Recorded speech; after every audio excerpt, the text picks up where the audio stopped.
DP Gigs, dpgigs.com, where minority small business services reside. You may be wondering, what is DP Gigs? Well, DP Gigs is the new marketplace where you can find a variety of services from minority small business owners online, with services such as accounting, tax prep, business coaching, virtual assistant, event planning, voiceovers, web design, and so many others. Check for yourself. Visit the website dpgigs.com. That's dpgigs.com.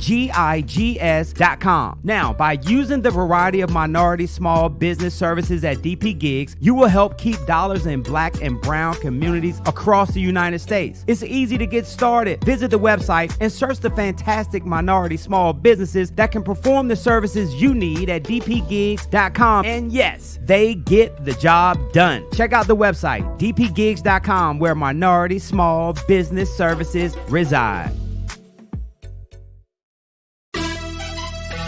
Welcome to Boss Talk Radio, the #1 online business and entrepreneurial talk show.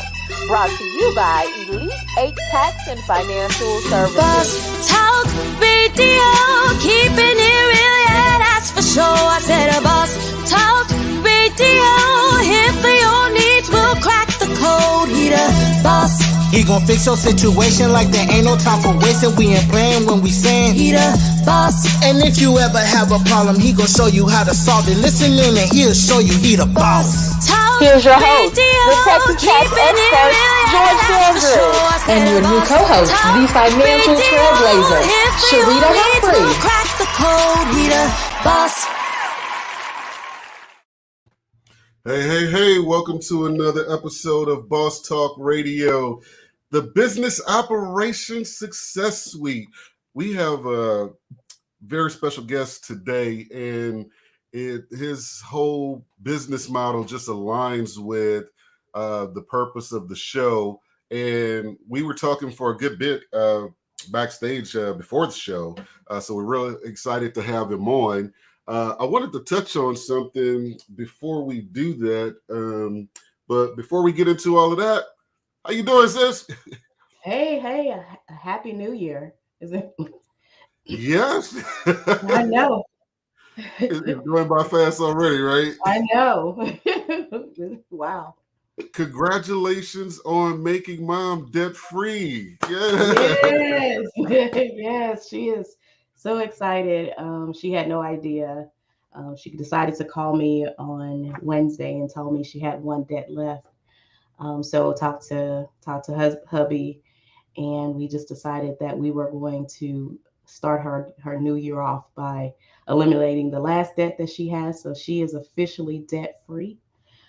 Excited to be able to do that. That's why we do the work that we do, so that way we can really be able to pour back into those who support what we do and how we do it. So congratulations, Mom. Thanks for watching the show. She's tuning in. And shout out to Q for all that you do. We see you back there. So I had something I wanted to touch on, sis. Okay. People out here are being cheap. Right. And so this woke me up like early this morning, right? And it was actually an acronym. Okay.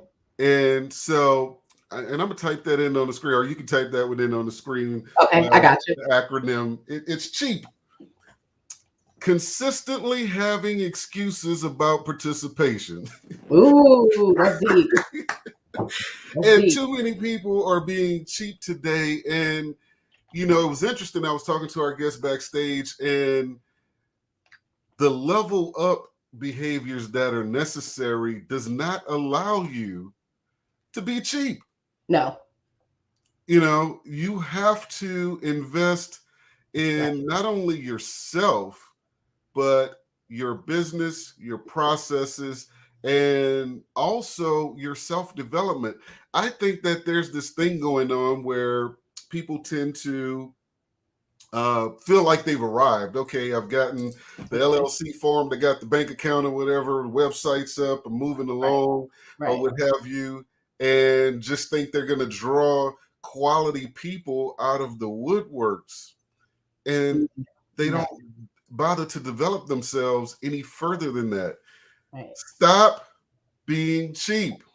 Consistently having excuses about participation. You need to participate in these educational programs. You need to participate in these leadership programs, these development programs.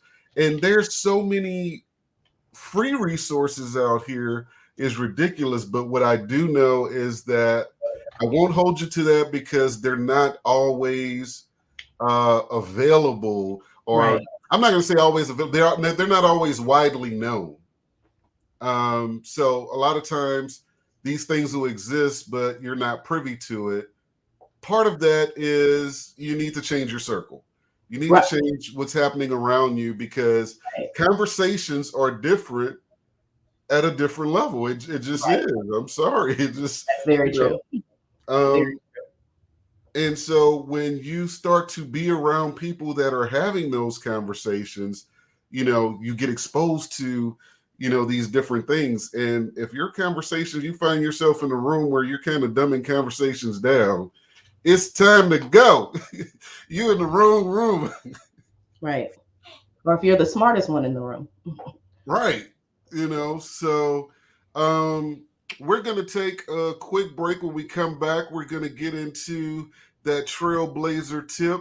And then we're going to get into our guest today. So here's what we have to do before we do that. First and foremost, get your pen, get your pad, your iPad, whatever it is you take notes with, because if you don't, you're going to have to watch this video 15 times because that's how much information is about to come to you. I promise you. The next thing you need to do is share the video. Share the video with your platform you're watching it on right now. Share the video. And if you have any entrepreneurs or business owners in your circle, you want to invite them into this show right now because today is going to be big. I promise you. Today is the day you're going to learn how to complete the puzzle, how to find those missing pieces and execute them. So the other thing I need you to do, no matter where you're watching from, go ahead into the chat right now. Let me know who you are, where you're watching from, and give me a thumbs up if you're ready to learn all you can about how to level up in your business. We'll be back right after this. Have you ever said, I'll hire an accountant when my business becomes profitable? Are you working with an accountant that's only providing bookkeeping and tax services? Get behind the shield. The experts at Elite 8 Tax and Financial Services has a solution. Virtual CFO services can put your business in the black faster and help you make data-driven decisions. Boss Virtual CFO Services offers strategic planning, risk management, reporting analysis, HR financial guidance, tax planning, and much more. Schedule your consultation today at elite8financial.com or give us a call at 866-2-ELITE-8. Elite 8 Tax and Financial Services, what your business needs before it needs it. This is Dr. Tamia Gass with Rejuvenating Chiropractic. This is Nara Reed with Modified Nutrition Health Coach. This is Karen Marcel with June Street Barbershop. This is Tiffany Marcel with Marcel Luxury Realty, and you're listening to Boss Talk Radio. Your bags are packed, and you're ready to enjoy a much-needed vacation. You arrive at the airport, and you're delayed because you were unaware of new protocols. When you land, you're not sure who to use for reliable ground transportation. You arrive at your resort to find it doesn't look like the brochures and your accommodations aren't ready. You've just lost an entire day trying to get settled and you still have to find things to do while on vacation. Destinations and Occasions is your premier concierge travel and event planner. At D&O, every detail of your trip is vetted for quality to create a great client experience. We're even accessible while you're away to take care of any concerns that may arise. Call us today at 510-459-7732 to plan your next vacation. Or visit us on the web at destinationsandoccasions.com. Destinations and Occasions. Details is what we do. Welcome back to Boss Talk Radio. What we're going to give you right now is our sister from another mister giving you this week's trailblazing tips. Get those finances together. Yes, so we're going to talk about this week's trailblazing tip. It's going to be a personal and a financial one.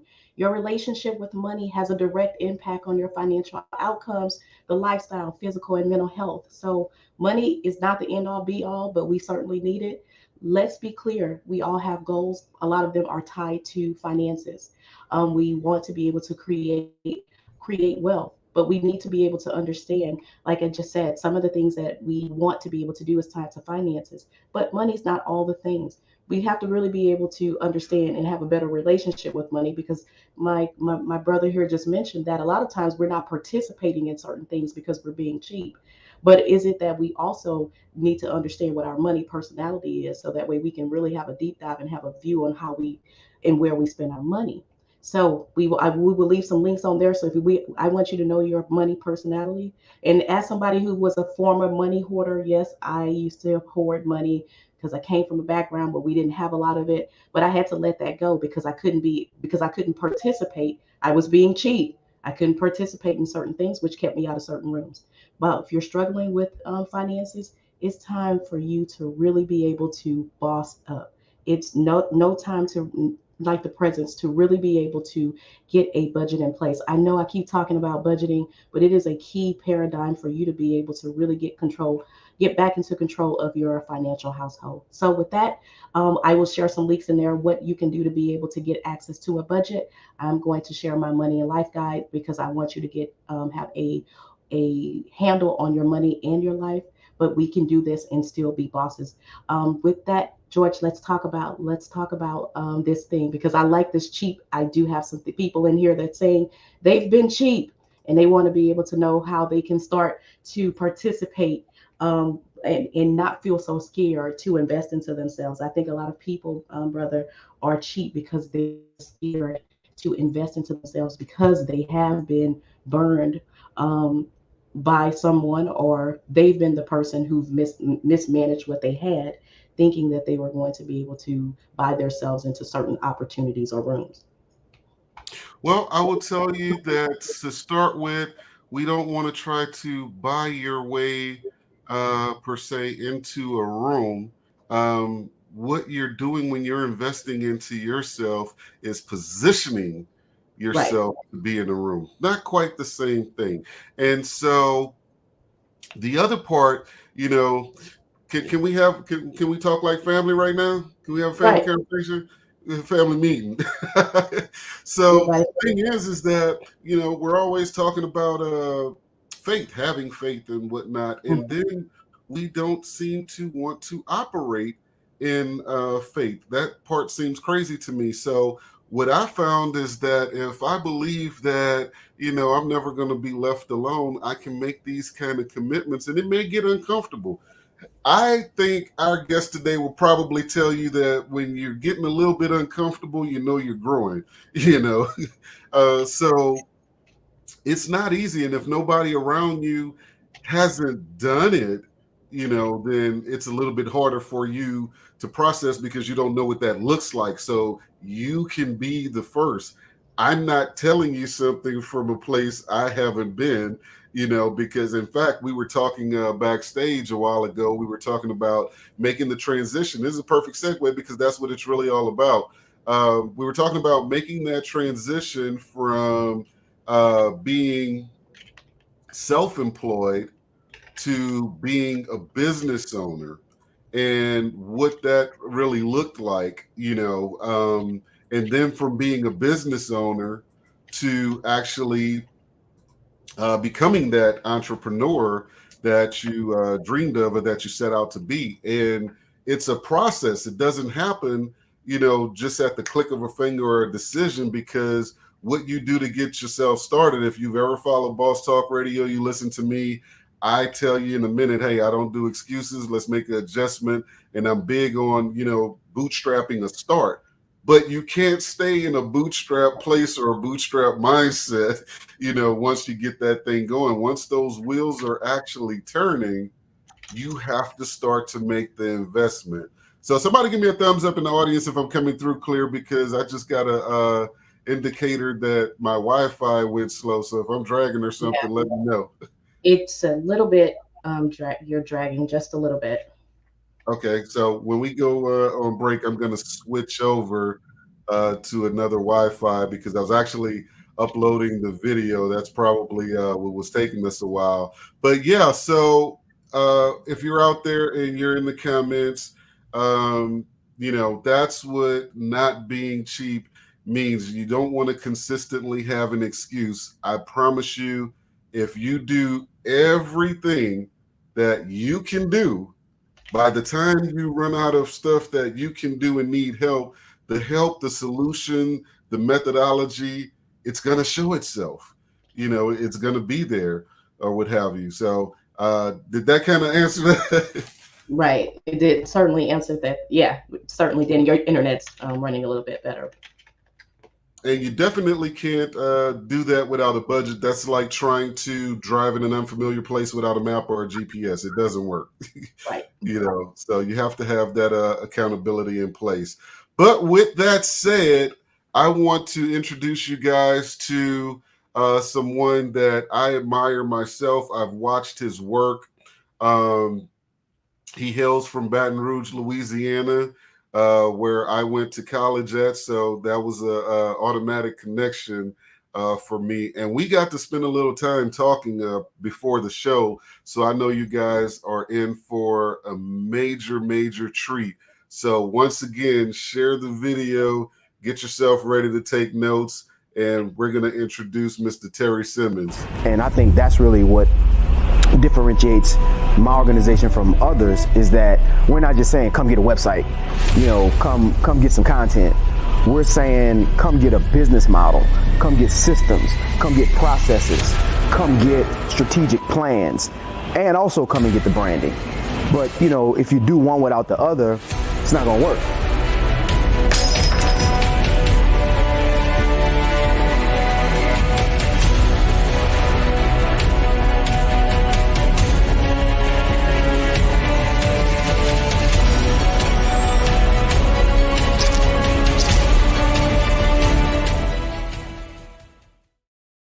Welcome to the show, everybody. Mr. Terry Simmons, how you doing today?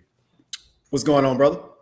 Oh, everything is everything. Man, I was really enjoying our conversation before the show. I was like, we got to save a little bit. Yeah. It was getting good. So for those that don't know you or haven't followed you, that's just coming across you on Boss Talk Radio for the first time, tell them about yourself and what it is that your company does, how you save other businesses.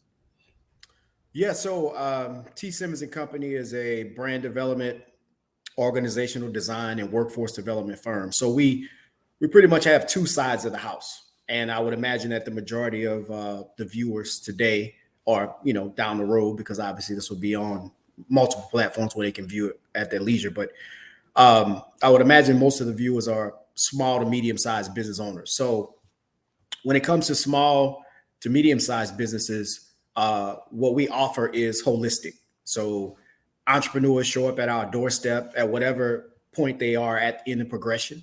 Sometimes it's startups that really want to get a solid footing. But the majority of the time, it's businesses that have been around for a little while, and the owner or, the managing partner knows that he or she has taken it as far as they can take it without bringing in some subject matter experts in some areas. And so they typically show up, and number one, they want to elevate their brand. They want to widen their footprint, so to speak. So whether that means that they are, maybe a brick and mortar business that is going virtual, or, they just want to grow their clientele. They want to grow their following on social media. They want to improve the clarity and the quality of their branding. Typically, they show up for that. But when they show up for that, and, the trailer that you just played spoke to it, I'll tell them in a second. It does me absolutely no good to make the leads come in on your website or grow your social media following, have, new opportunities showing up at your doorstep. The phone is ringing, so to speak, and you don't have the systems and the talent in place in order to be able to handle it. A lot of people think that, cash flow, that growth solves all your problems in business. And the truth is as hard as this is to accept, It actually creates more problems than it solves. And so we just try to make sure that we not only promote the growth, but that we make sure that the business has the infrastructure, the processes, the systems, the technology, and the talent to handle the growth. When it comes to larger organizations, you know, oil and gas companies, healthcare providers, and things like that are multi-million, sometimes multi-billion-dollar companies, we exclusively work with them on training and development and workforce development. So with them, they just want us to either improve their existing team or improve their future workforce. And what that means is a lot of times industries or companies that are like titans in the industry, they'll come and they'll say, hey, look, we did research. We're projecting that we're going to have a labor shortage in a certain occupation. And what they want us to do is to make sure that the bodies are there when they need to recruit them. So we don't do recruiting per se. We just make sure that, you know, if a company is a $30 billion company, they got, 17,000 employees, they know what occupations they're going to need to hire in the next 12, 24, 60 months because they know what's in their pipeline. They just want to make sure that the talent pool in the areas where they need to recruit them is large enough for them to get those bodies. So we just make sure that the talent's there. Now, it's up to them to attract it, but we make sure that the talent's there. So those are the two sides of the house. Small businesses, they show up pulling their hair out. Hey, take it. I've taken it as far as I can take it. I'm working 80 hours. I'm ready to get some people and some processes in place. And I'm tired of the DIY branding or the freelancers that I'm using ain't cutting it no more. I need to have a real brand strategy in place. We put the brand strategy in place. Then we say, all right, now, once the web jumps, once the phone jumps, do you have the sales protocols? Do you have the customer service protocols? Do you have the talent? Do you have the, proposal templates, whatever it is? Do you have all that stuff in place in order to be able to handle it? So those are the two sides of the house for us. And that's a lot to unpack. I tell people all the time, the worst failure you could have is success that you're not prepared for, because that'll make you sick. Yeah, and it can damage your brand in a major way, and if you're a large enough company, like there was actually a company I worked for at one point, they tried a new vertical. It was extremely successful almost instantly, and the pieces weren't in place, but they were large enough to kind of just struggle through that. Yeah. The culture was deep enough that they could manage through that. And so those were kind of like lessons. And I'm listening at what you're saying about the brand strategy. We have if I throw my hand back, I'm probably going to hit a social media guru. Like they're everywhere. And the thing was that I remember early on when I started to hear the term social media experts and whatnot, and I would, reach out to them, and no one could communicate the deliverables or the anticipated type of thing connected to any type of real strategy. And that was the disconnect for me, which is why I could not bring any of them aboard, because at some level, there should be a science to what you do. Yeah. And if it's not, then you can't really call yourself an expert at that, because what are you expert in? At that point, it's just art, So I think inherently I was just stuck on, okay, strategy works. Basically, I'm asking you to communicate to me what your strategy is, not your actionable steps, but the strategy and what results will I get from that strategy. The whole, follow your passion thing caught on, 5, 6, 7 years ago. And especially after the pandemic, everybody wanted to run out and be a business owner. Right. I'm not mad at that, but what are some of the things people should consider besides their unique God-given gift before saying, okay, I'm going to go into business doing this? Yeah. So let me, before I answer that question, let me preface it with this. because I think a lot of times, and I perceive that, again, the majority of the people watching this are either small business owners, minority business owners, or both. Combination of both, right? So maybe there's some diversity in the audience, but I think a lot of the listeners are probably, African American, Hispanic, of a certain age demographic, and so forth. And so I want to speak to that specifically because there are some nuances when you talk about community and entrepreneurship. Whenever we start having these conversations in quote unquote our community, people check out because it seems way too intense. It seems way too far-fetched to even put in place. And it's like there's this hybrid that they're trying to manage between the business and the fact that the business is their primary and sometimes only income vehicle. Mm-hmm. So we talking about all this strategy and playing a long game and investing in this, that, and the other, and people got bills to pay. And so that's one of the number one things that you have to be able to do as a young, new, or growing entrepreneur is to, take the low hanging fruit. I understand you got overhead to cover, you got a payroll to meet, and you got bills to pay. But you have to figure out how to both exist in the space that you're in and continue to invest in where you want to go. Right. Now, what happens in a lot of cases is, and I'm just, we talked about being transparent. I'm not trying to beat up on my people. I'm telling you what I see. I've been doing this almost 30 years. Is that when we think we don't have the resources, we drove up in it. Like you drove up at my office in the Denali, but you telling me that you can't afford a consultant or that you can't afford a virtual assistant or whatever. You're living in it. You don't have. You may not be able to. It's going to be difficult to be first generation successful entrepreneur, first generation millionaire, and while you're doing it, live in a 3,200 square foot house. Come on, that's hard.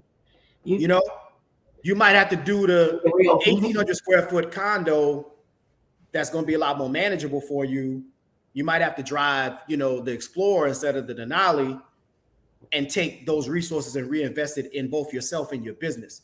Right. And so, a lot of times, people showing up, they asking this and that about investors and business credit and where can I small business loans and all this other type of stuff. Look, the majority of the time, unless you got something proprietary that's technology driven, that people can say, oh yeah, 2 years from now, if I put $100,000 into this, that $100,000 is going to be worth $2 million. If it's just another restaurant, another coaching business, another healthcare clinic, whatever you're doing, there's not anything unique about that per se. So you're going to have to find the resources to and put that sweat equity into it in order to get it to the point where anybody else sees value in it. And by the time you get to that point, you might not even need the money. You know what I'm saying? So this is just the way it works. This is the way the game works. So you're gonna have to curb the lifestyle and realign your priorities and say, well, maybe I do want to have Dallas Cowboys season tickets or Saints season tickets. Maybe I want to do Dubai. Maybe I want, to wear the Gucci belt and the Prada shoes. And I'm not trying to say, look, I believe in personal branding. It's a staple of what we do. So how you present yourself is important. But there's a way to have affordable luxury in your life, right? But still be able to put money into your brand and into your business so that are you suggesting that people sacrifice? Absolutely. That's what I heard. I think that's what he said. Because let's think about it. We try to, and again, man, I don't want to turn this into that kind of session, but we try to apply strategies that don't apply to where we are as a business community. Right. So I'm gonna say, people say, man, people tell me never to invest my own money. Go talk to 100 entrepreneurs and find me 10 of them that didn't put up some bread to start that business. That's good. You're gonna be hard. It's gonna be hard for you to find. You know what I'm saying? Again, unless it's something that's really a market disruptor, right? Mm-hmm. So yeah, it wasn't gonna be hard for Uber to raise money and put taxis out of business. But you just want to open a barbecue joint. And I understand you think your barbecue ribs are the best, but that's subjective. Mm-hmm. And restaurants close every day. Right. Fitness centers close every day. So ain't really nothing unique about that except for maybe you, and I don't know you like that. So what happens is you're going to have to take 20, 30, 50, $100,000 of your own bread and put into it. And then when I see you've been in the game for 18, 24 months and your clientele is good and your brand is good, and you're saying, I need $100K in order for me to grow it, then that's tangible, because now I can look at some P&Ls. I can come into your establishment and see people actually having an experience. Wait, you can look at what? What? Some P&Ls. Profit loss statement. You know what I'm saying? But again, that's why I say, look, we could talk about this for the next 2 hours, but that wasn't a question that you asked me.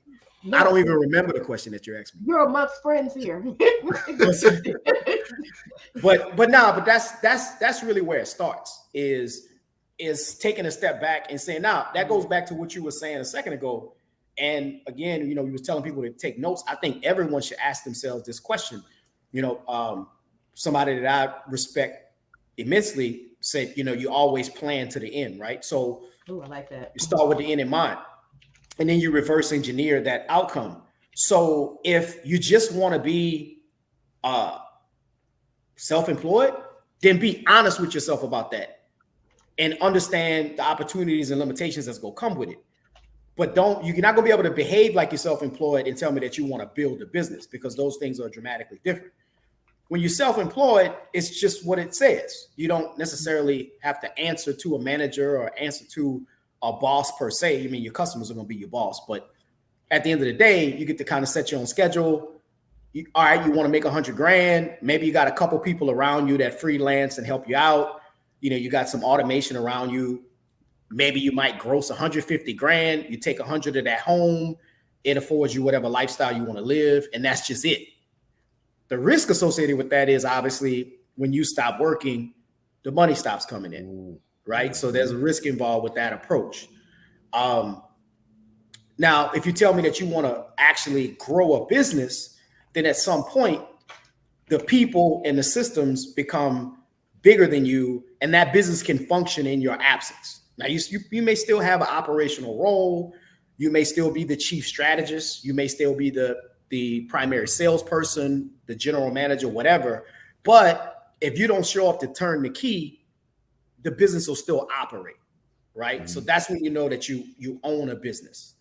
And then when we start talking about being a true entrepreneur, well, being a true entrepreneur don't just mean I got 3 or 4 hustles and I don't punch a clock.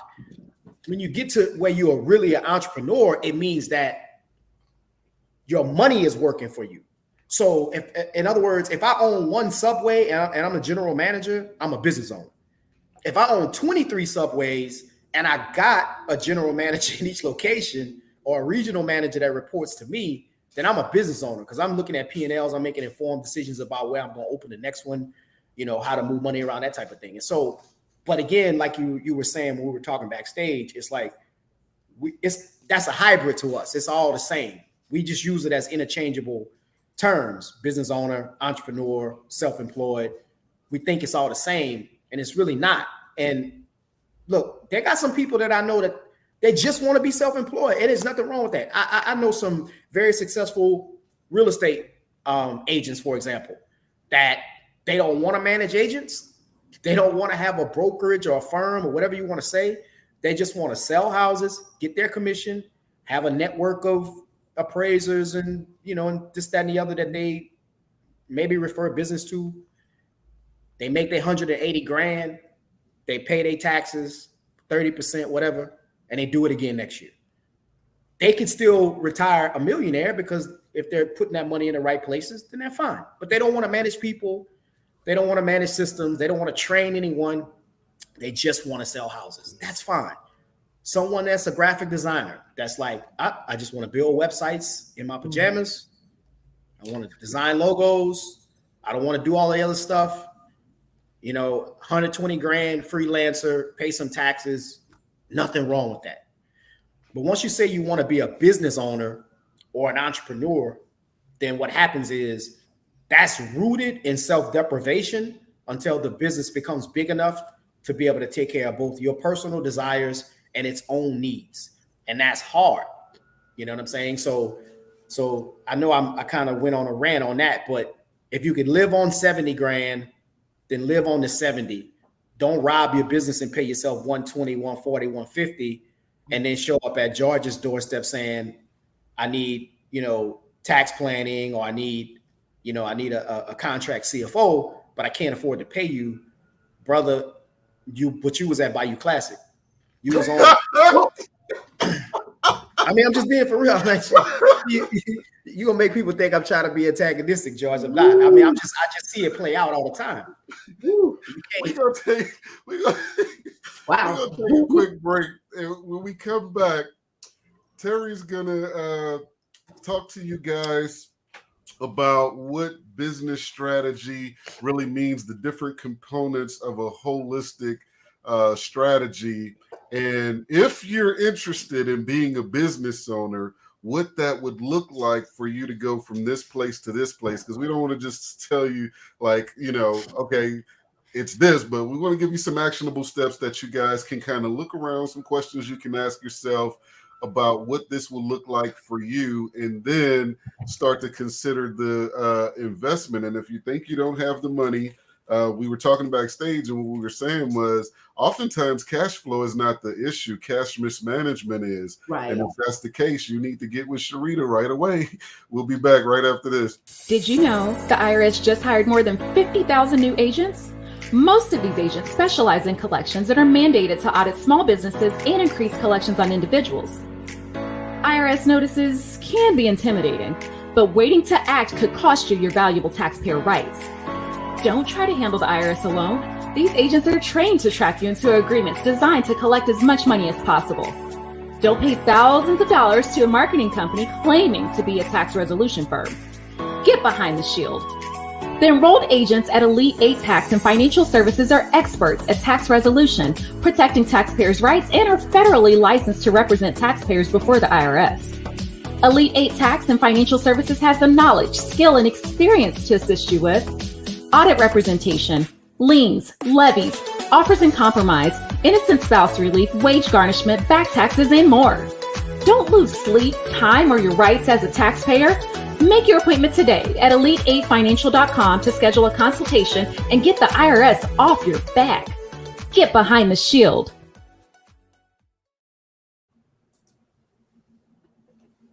She cute. Style, comfort, and confidence. Shop with the trend in mind. She cute.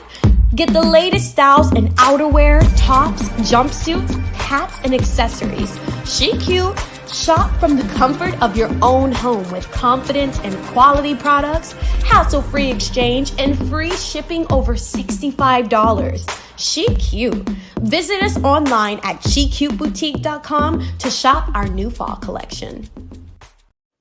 This is Dr. Tamia Guest with Rejuvenating Chiropractic. This is Nara Reed with Modified Nutrition Health Coach. This is Karen Marcel with June Street Barbershop. This is Tiffany Marcel with Marcel Luxury Realty, and you're listening to Boss Talk Radio. We're back on Boss Talk Radio in the studio with Mr. Terry Simmons. And we were talking about the transition from being self-employed to being a business owner to actually becoming an entrepreneur, and really clearing up what that means. And so on this next part, what we want to talk about is, because, well, first and foremost, we're not going to position shame anybody. So if you are self-employed and that's what you want to do, that's great by all means. I mean, there's some self-employed people making excess of $250,000 a year or whatever. And if you learn how to invest that thing, and do some tax planning. Terry mentioned earlier about real estate agents paying 30%. If you're paying 30% on 180, you need to come talk to me real quick. But outside of that, so Terry, when we talk about a holistic business strategy, let's start with, tell everybody, what are the components of a holistic business strategy? Yeah. So for me, the foundation is always defining the brand. Okay. And I think where a lot of entrepreneurs, self-employed, business owners, whatever category we want to speak to, where they go wrong is that they go straight to the creative and the call to action. So it's like, Oh, well, I know I want to have a blue logo because blue is my favorite color. And, you know, I want a swan in the logo because, you know, I love swans. It's my favorite animal. And, you know, there's no structure to their creative thought or to the creative process. So the first thing you got to do, and again, I'm going to preface this by saying this. It's going to sound intense. It's going to sound like a long-term proposition. And it's going to sound like, well, how can I do that and attack real-time opportunities and attack my real-time need to generate business? Let me say this.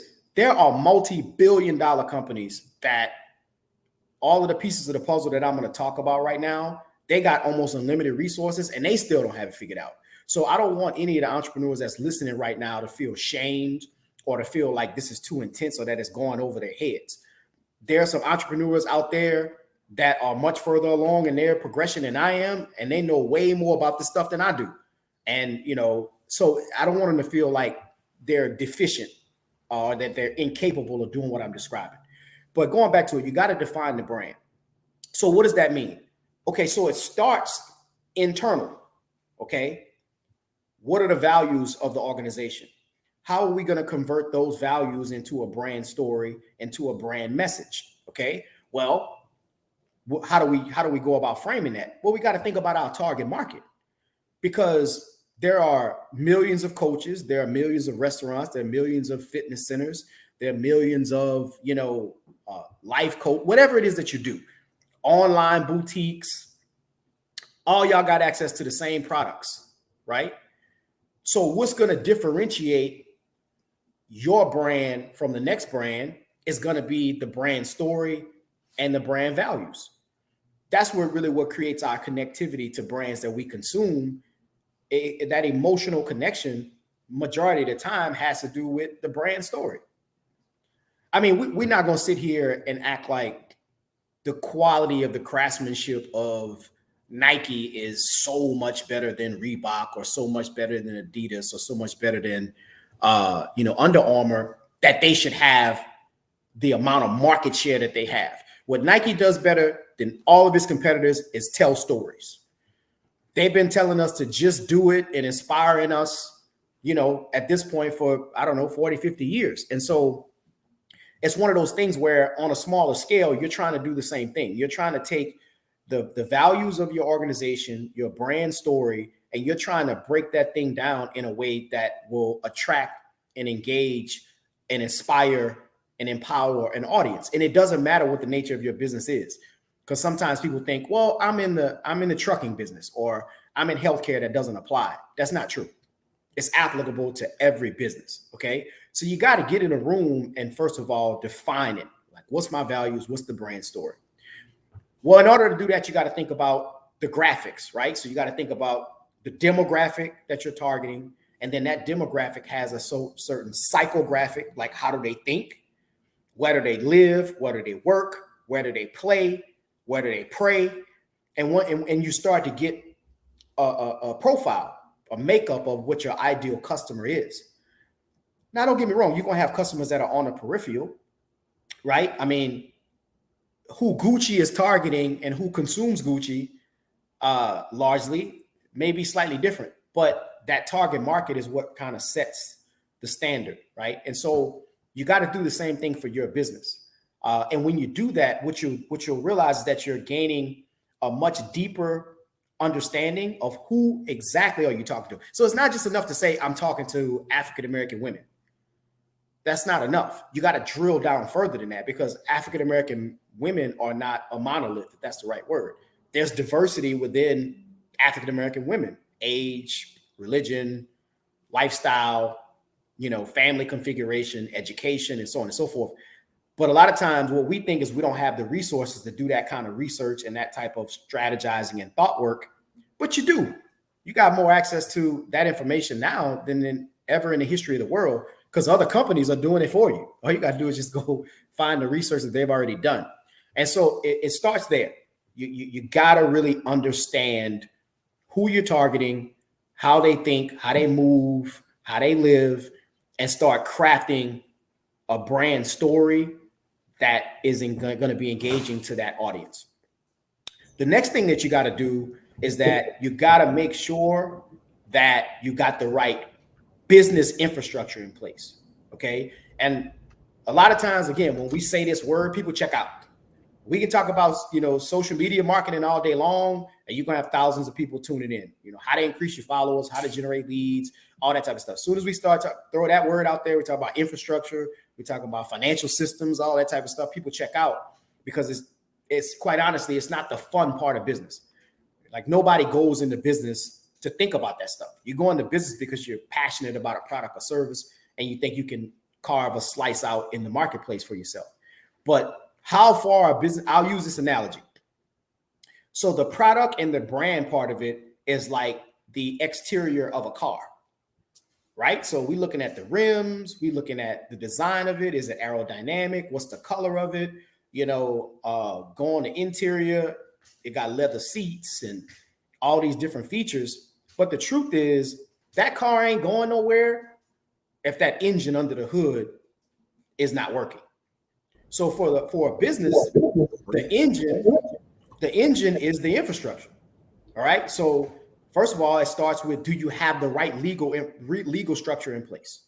Okay. So it's easy to go get an LLC, but not everybody's supposed to be just an LLC. Not everybody's supposed to be an S corp. Not everybody's supposed to be, a C corp. Not everybody's supposed to be a for-profit or nonprofit or a social enterprise. You got to really think about what's going to be the ideal structure for you. And if you don't have an answer, then just go pay somebody that went to school a long time to tell you. And let me say this. So a lot of times you can be like, okay, well, I only got $5,000 to start this business. I know I need this piece of equipment. I know I need this. I know I need that. I don't have money to be paying this person or that person. So I'm just going LegalZoom and just do it myself.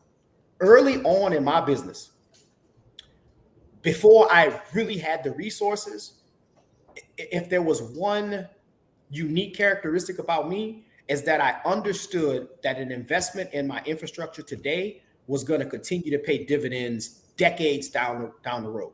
So back in 2003, 2004, 2005, when $475 an hour for an attorney sounded obscene to me, I spent it to get, professional services agreements, partnership agreements, and things like that in place. And now they're templates. Now, I'm not trying to say that those templates don't get tweaked based on the opportunity that's in front of me, but it taught me legal jargon and structure about negotiating commercial leases and things like that I've been using now for the past, 17, 18 years.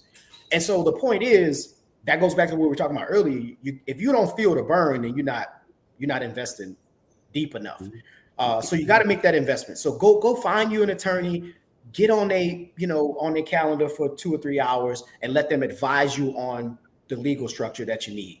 Go talk to somebody that's well-versed in business credit and let them advise you on, okay, it's cool that you set up the Dun & Bradstreet profile, right, but you got to build the profile out and you got to have the right accounts that are reporting things like that, for you to be able to build that business credit and be able to separate the business from the personal at some point. Technology. Well, the beauty in this time and space, look, when I initially got in business, you had to invest in the hardware. Mm-hmm. So technology investments for small business owners, if that wasn't what they were actually selling, in a sense, it was difficult to go spend, $10,000 on a server and, you'd be able to network your computers and all that type of stuff, if you were running a boutique small business. So most businesses just didn't have it. Now, that's no longer the case. Everything is pretty much turnkey, subscription-based, $40 a month, $50 a month, this, that, and the other. Now, you're probably going to have 16 of those applications that you're using to run your business. But at the end of the day, for a couple grand a month, you're probably replacing what would have been a manual process or, manual labor that someone had to do. So even though you might be spending $2,000 a month on subscriptions to run your business, if you had to have an administrator that was doing all of that stuff on a monthly basis, you probably would spend 2 or 3 times that. Mm-hmm. So the point is, you can't look at it like what you're spending. You got to look at it like what you're saving. There are these functions in your business that have to be accounted for, and you're just finding the most efficient way to do it. So the technology piece. Now, what am I talking about? Well, everyone on this that's watching this video is already doing it. They're probably just not doing it with any continuity. So everybody's like, I use this for my calendar. I got this plugin on my website to book appointments. I got this, that I use to develop proposals. I got this over here, that, a social media widget or whatever the case is. You got all these different things that are kind of helping you to run your business. But what you got to do is you got to sit back and think about your industry. You got to think about the nature of your business and put together those applications with some continuity. Mm-hmm. So again, that might require you to go talk to someone that is well-versed in business systems. I mean, obviously my organization does some of that, but there are a bunch of them out there that do that, where they'll come in and they'll say, all right, talk to me about your sales processes, talk to me about your customer service processes, talk to me about your fulfillment processes. If you are delivering a certain product or service, do you have a project management system? What plugins do you have on your website? And let's put together, 8, 10, 12, 14 different applications. And then as best we can, let's have those applications to talk to each other. So that's when we start talking about integration. And again, I'm not trying to go over anyone's head. I'm not a guru on this stuff. I know just enough about it to be dangerous, and I can surround myself with people who know much more about it than I do. But at the end of the day, that's what we all are trying to do. You're trying to have a situation where somebody makes a purchase on your website, you get a notification, the person that's supposed to follow up, or maybe it's an automated message that goes to them, thanking them for becoming a customer. Then you want to start the onboarding process, confirming that all the information that they gave you is accurate. All of this stuff can be done more efficiently with automation, but you got to understand that people that do this extremely well, they're not cheap, and you might think you can get a virtual assistant or somebody to do it, and they may move you forward a little bit, but it's not going to be what you think it is. You need to hire somebody that's going to sit back and really evaluate your business and then say, okay, these are the 8 to 10 applications you need to use. Now let's write some processes associated with this. And now let's go about integrating them and then, deploying that system. So infrastructure is important. And again, that infrastructure is legal, it's brand, it is technological, it's human resources. And look, some of you on this call, you're like, well, I don't have employees. I got a couple of freelancers, somebody that snap pictures of me to put on social media, whatever. I don't need that. But if you aspire to grow your business to the point where you're going to have employees, invest in your HR structure and protocols before that first hire. Because if you don't, that first hire is going to have a horrible experience with your organization. I guarantee you they got dozens of people that'll watch this video that when they went to hire their first person, they just put an ad on Monster, put an ad on Indeed, or put an ad on careerbuilder.com. And when they got that first resume, they didn't have any processes in place. So they just emailed a person back and say, when can you interview? They didn't have structured interview questions. They didn't have a scoring rubric, where they could jot down notes and rate the person in different areas. If their business requires critical thinking or computation or whatever, like in your case, George, you're dealing with people's, wealth. You're dealing with their taxes and things of that nature. So although the softwares that you utilize do the heavy lifting, you still need people that are competent in certain areas. So, if I was advising your company, I would say, hey, look, let's find a really inexpensive competency test that only may take the applicant 15, 20, 30 minutes to complete. But at least you get a sense of whether or not what that person put on the resume, because everybody gonna put on the resume today. I'm a great troubleshooter. I learn fast, all this different stuff. I'm great at solving problems. And the first time they got to type up an email on your behalf, it's more misspelled words and grammatical errors than a little bit. And you're like, goodness gracious, you know what I'm saying? I gotta take this person back to 5th grade English. But you could have prevented, or at least at the very least known that was a deficiency of theirs, if there was something competency-based in place that forced them to write a couple of paragraphs. Right. And so all I'm saying is all this stuff is already out there. You don't have to go create it, and it's like anything else. You design that applicant process. Step one, I get the resume. Okay, well, what's the minimum criteria for you to set up an interview with this person? And then after the first interview, what determines who gets to the second interview? Once it's time to make a hire, do you just have an offer letter template? You could be surprised how far that'll go. An applicant gets an offer letter with your, logo at the top, and it lays out their scope of responsibilities, what the salary is, what the expectation is. Can they work from home? Can they work? Do they come in the office? Is it hybrid? Whatever. It communicates to that particular individual that they're dealing with a professional organization. Let me ask you a question, Terry. I want to make a U-turn. Go ahead. Right. I want you to come back and pick some people up on this, because I know somebody's watching this right now and they're thinking to themselves, oh, he's talking about some real high level stuff for once you have a team and everything. And I don't want the message to get missed of, you want to put on your shoes before you start running, not trying to put them on while you're running, right? What have you. And so when people are looking at that, because when you're looking at these structures and these processes or whatever, I don't want people to feel like they have to know everything ahead of time.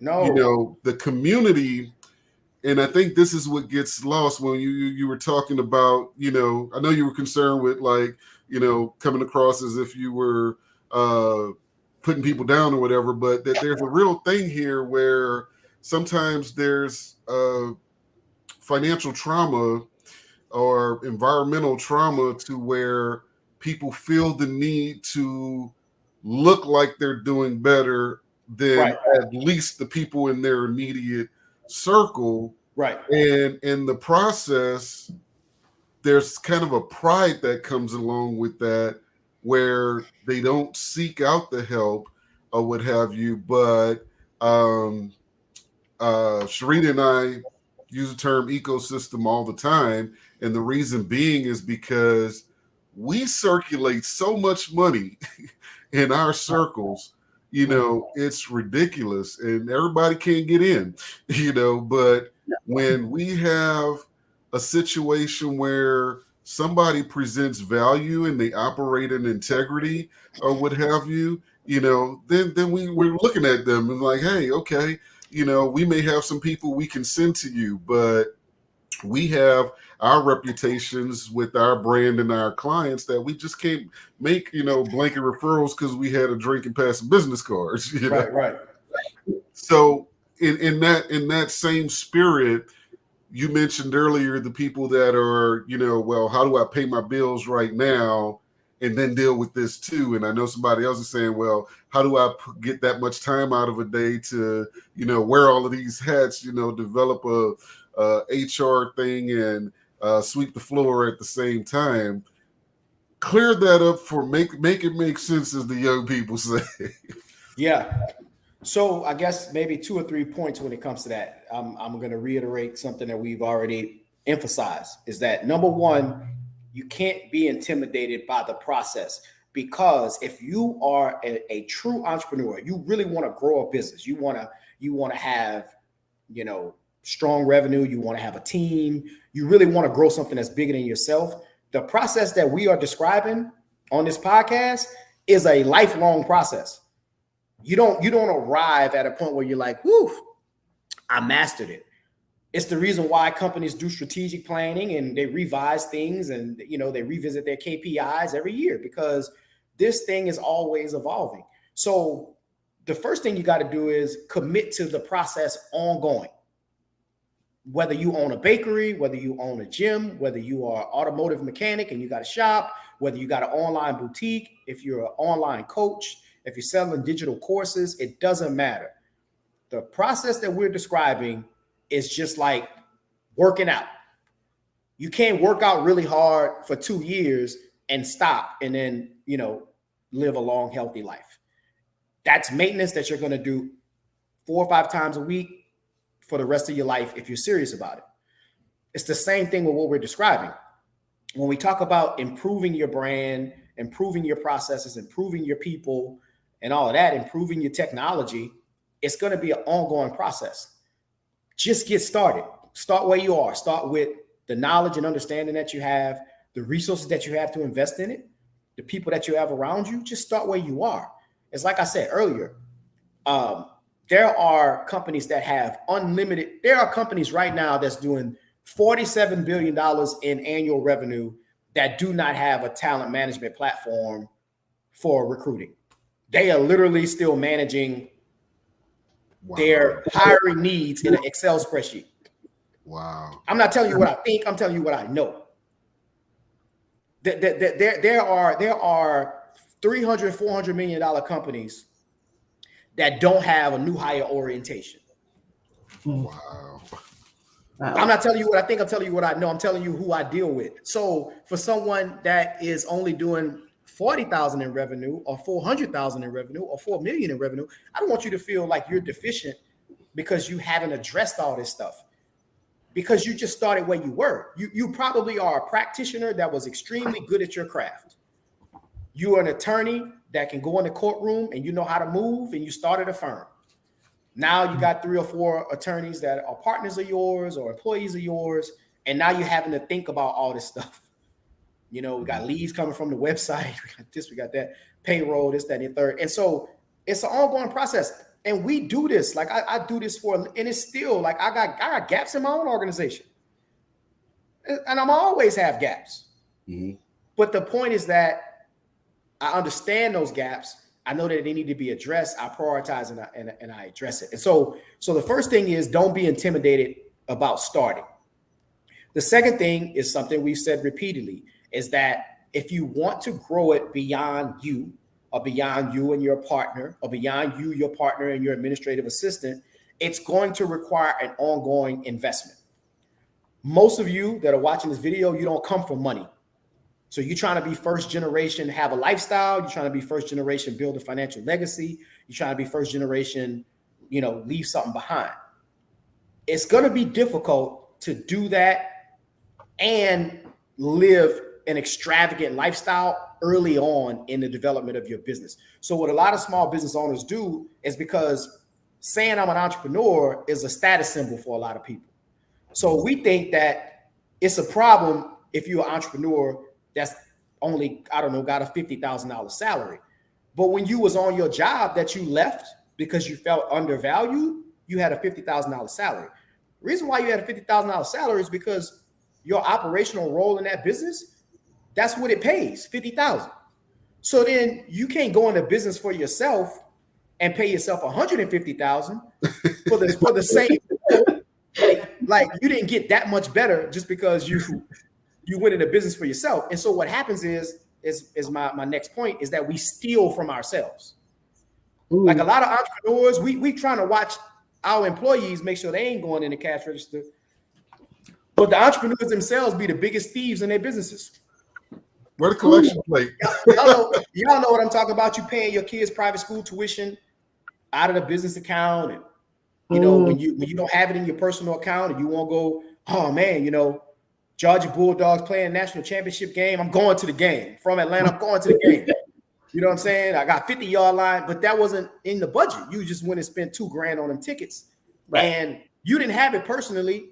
You had $157,000 in your business bank account, and you went and pulled $2,000 of that to go do something that you wanted to do.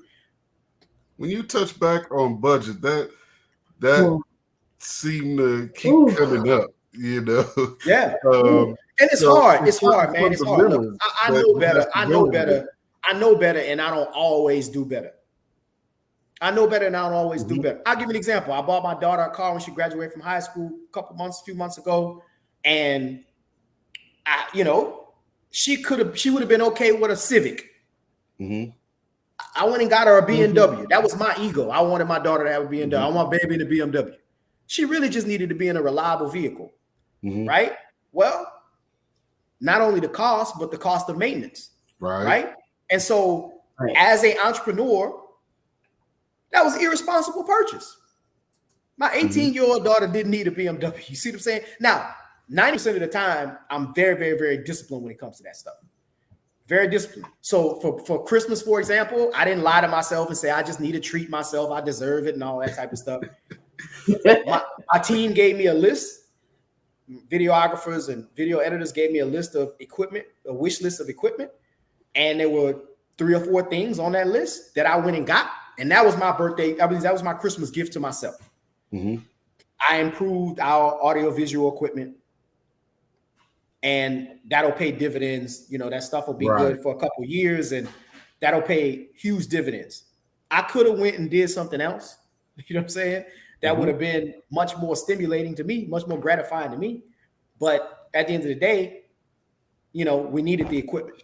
And so, you know, my point is that self-deprivation. Now, I don't mean that you don't have a lifestyle. I'm not a proponent for that. I'm not a proponent. You got to live, and you should enjoy life. We don't know how long we're going to be here. But at the same time, shouldn't that be relative though? Like, I mean, absolutely. You know, I see people doing the thing where, okay, over here you had the, as you put it, the $50,000 job, but then you had $40,000 in credit, so you end up living a 90 grand lifestyle perpetuously, you know, and find yourself so far in the hole after 5 years, God forbid you get sick or lose the job or whatever, because now you have, you know, all of this debt and no income to even just hedge against it, to hold it off, but you kind of live that lifestyle. Then they become an entrepreneur, they have, you know, or a business owner, and they have, you know, a great month in sales, and it's like, hey, let's ball out. You know, like that's automatically gonna come back next month. Like, wait a minute. And we posting the Shopify report. Let everybody see. Right. I mean, this is what it is. But let me say this though. Let me say this. And again, you know, y'all see it happening. I want to make it community specific, particularly when we talk about female business owners and African-American business owners. Here's the problem. The people that we're trying to impress, they don't understand entrepreneurship, so they don't really know how to appraise where we are financially or socially. And I'll give you an example. True story.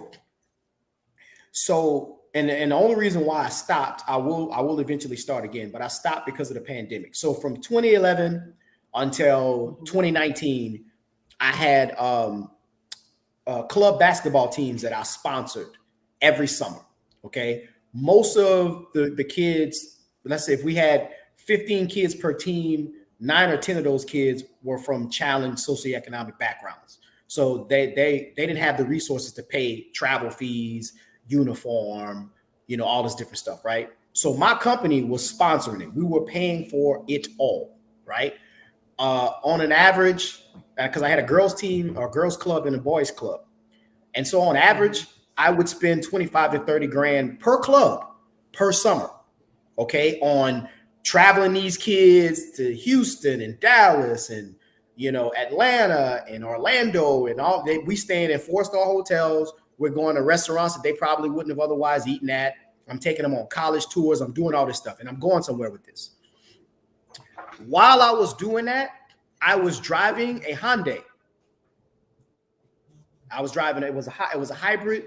My oldest daughter was playing junior college basketball about 3 hours from here, 3.5 hours from Baton Rouge. So I would hop in the hybrid. I could drop $40 in it, and I could almost drive there and back on 1 tank of gas. Nobody in my community thought I had money because I was traveling the kids around. But I could have went and got a Range Rover with 1 summer's worth of sponsorship money, and everybody would have thought that I was balling out of control. So what I'm saying to the entrepreneurs on the call is that you got to be emotionally intelligent when it comes to that. Your family members might not think you winning because they can't see the subscriptions that you're paying for. They don't see what your payroll report is. They don't see you investing in coaches. They don't see what you're spending on going to conferences. They don't see what you're investing in licenses and insurance. And if they did, they still wouldn't even understand it. So in other words, once you decide that that's the lifestyle that you're going to live, this entrepreneurship lifestyle, you have to basically abort the thought process that I got to show it in order for it to be real. Because you're gonna run yourself in a financial rut trying to play that game by trying to drive.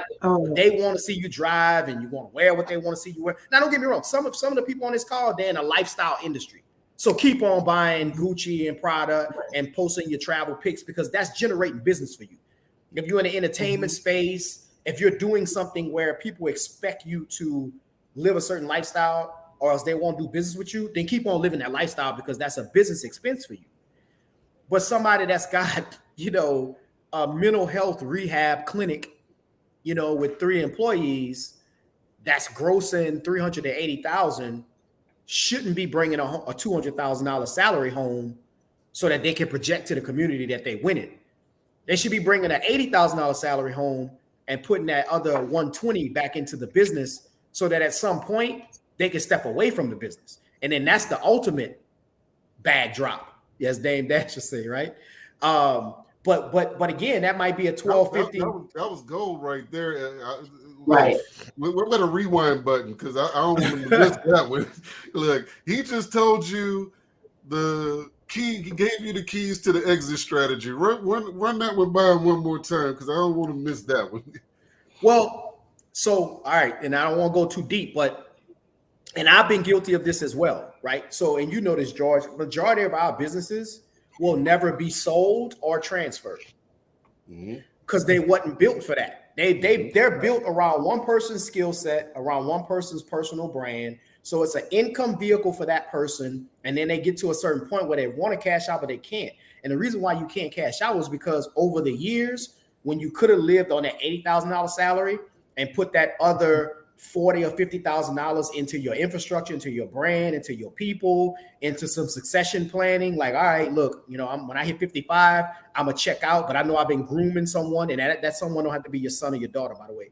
I've been grooming someone to take the business over. You never made that investment because, again, you was showing up in the 6 Series and, rocking the Prada and taking the trips and all this, that, and the other because somebody told you that as an entrepreneur, you are entitled to that. And look, if that's how you want to play the game, then I'm not talking to you. So this is not judgment. I'm talking to people that are not coming from a financial legacy. Like nobody died and left you a $750,000 life insurance policy for you to start your life. You started your life at the very best at 0, right? So you had to go and educate yourself. You probably worked a job, you transitioned from the job, you started a business, you don't have a lot of working capital. Maybe you got a partner, y'all both sweat equity and bootstrapping it. I'm talking to those people because that's the majority of people that start businesses. Right. And if that's you, then, okay, we all watch Shark Tank, right? Right. So think about Shark Tank. These people show up and Kevin O'Leary or, Mark Cuban will say, well, what's your sales right now? A lot of times these people will say, we're projected this year to do 8 million in sales.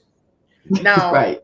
There might not be anybody that's watching this podcast that's doing 8 million in sales right now. And I'm not saying that based on the viewership. I'm just saying based on the total number of businesses and what percentage do 7 or 8 figures. It's a minuscule percentage. When you start talking about minorities that do 7 figures, it's negligible, I guess would be the right word. We talk about female African-American owned businesses. I think it might be 3 or 4%. It's a very, I didn't think it was that high. Yeah, it's a negligible number, right? So that's again, so when y'all watching all these folks on Instagram talk about they're doing 7 figures, a lot of them lying. They just are. They might have had a 6-figure month, or maybe they launched a course and it just took off or whatever. But a sustainable 7-figure business, look, when you're doing 7 figures, guess who knows? It's two regulatory bodies that definitely know. The Department of Labor know, and the IRS know. Right? So I'm gonna always go to their websites to see what the truth is out here. You know what I'm saying? And the truth says, and it's a very small percentage that are doing those numbers. And so, having said that, if you want to ascend from where you are, first generation, not a lot of working capital, probably not a lot of relationships. You know what I'm saying? Like I used to tell people this all the time. How many CEOs you got in your phone? Now, I ain't talking about somebody that just own a business. I'm talking about somebody that's a CEO that reports to a board. You ain't got that many CEOs in your phone 9 times out of 10. So you're building those relationships. You're building your own business acumen. You're building your own financial capacity, and all this stuff is happening simultaneously. It's going to be hard for you to do that and drive to Denali and live in a 3,200 square foot house and rock Prada and put your kids in private school and take the cruise twice a year and go to Dubai and have the Dallas Cowboys and Saints season tickets. That's hard. So what happens is you're gonna have to choose in most cases. And so most people choose the lifestyle and they rape the business. And then when they need the business to be a resource to them, the business don't have the capacity because George, what they do, George, they show up and they say, hey, George, I did 1.5 million in sales this year and I brought home $350,000. I didn't pay any payroll taxes. I didn't do any tax planning. And I need you to make half of this go away. Okay. Now you may be able to legally make it go away with permissible whatever. Now what happens? Now the business looks anemic on paper because you did 1.5, you expensed that down to 750. Then you made your personal income. You brought home 300, but you made it look like you only did 60. And then what happens is now when you need to go get a line of credit, lease a piece of equipment, whatever the case is, the business doesn't look, healthy on paper. And so you got to make a decision. And again, I'm not trying to say that this is not linear. I've had stretches where I did extremely well at what I'm describing. And then there were certain things when Katrina happened, for a few years after Katrina, I wasn't good at what I'm describing. You know what I'm saying? When the Great Flood in Baton Rouge happened in 2016, I had a couple of years when I got off kilt a little bit because, things start happening around you. I'm selling properties. I'm getting rid of I'm doing different things to try to streamline and consolidate and things like that. So I get it. This is not one of them things where it's like, it's just on autopilot all the time. Right, but it's a difference between the choice and the circumstance. Right, the circumstances, exactly. But it starts with the mindset is all I'm saying. And the first way to, the first step to stepping into that mindset is you got to be desensitized to what people around you think. Outside of your spouse and your kids and maybe a few other people, your business partners and things like that, your clients and your vendors, you got to kind of disconnect with how the world thinks because the majority of the world, you got two types of people, right? You got employers and employees. If you look at the percentage of people that are actually employers, it's this percentage. And particularly when you start talking about an African-American community, I think we have, don't quote me on these numbers because it's been a while since I looked at it, but I think we might have like almost 3 million African-American owned businesses in this country and only a cumulative 1 million employees that work for those companies. Check those numbers because it's been a while since I looked at it. So what that says is that we're a community of what? Self-employed people. I took heat on, I made the statement and I took a lot of heat on it. I made the statement that if you don't have payroll, you don't have a business, and boy, they can't be. you gonna always care because they're gonna be like, people come up with the most obscure examples to justify. Because I took heat. Let me tell you when I took heat. I took similar heat. So I did this series called $1 Million Myths, right? And I stopped doing it because I don't get on social media to be antagonistic, but I meant to be provocative with those myths, right? So I was just saying crazy stuff like nonprofits have to have profits. People, I got a nonprofit, but you still got a profit. And one of the ones that I said is you pulling up at Starbucks for your meeting in your Audi. Your priorities are out of alignment because you need to go get an office. Now, people came at me. I was sitting next to somebody in Starbucks the other day that negotiated a $1 million deal sitting right next to me. And I'm like, y'all missing the point. I didn't mean that. I didn't mean that as everyone should have a brick and mortar space. What I'm saying is if it's applicable to you, go trade in the Audi, go get the Honda Accord, get a really nice one because I don't want you pulling up looking crazy. Get the Honda Accord and then go get you a space where you can create a client experience, where you can convene your team that is going to be an extension of your brand. If that don't apply to you, you'll be able to control what's going on around you because you can't control what happens in Starbucks. Exactly. There's a blender going, I don't know what's going on. So my point is, it's like if it applies, then just take the lesson in it. All I'm saying is if you're sitting back saying, man, I can't wait till I grow to the point where I can have my own space. And somebody said something to me because at the time, so I was leasing an office. My office was, I don't know, probably about 3,200 square feet. centralized in Baton Rouge and Town Center, and had invested a lot into that space, but it was a lease. And so someone kind of brought that up because I guess they thought that they were gonna, I got him, right? Like, he don't own the space. So, really you just building someone else's equity.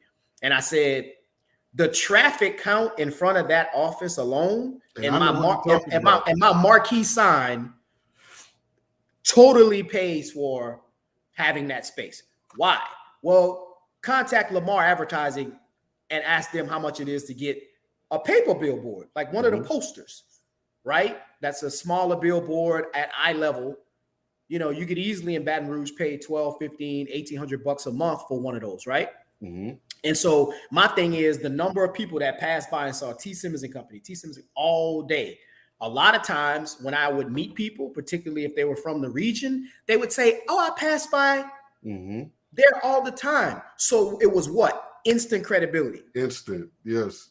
There are certain contracts that my company has that if we didn't have a physical space, it has nothing to do with our capacity to do the business.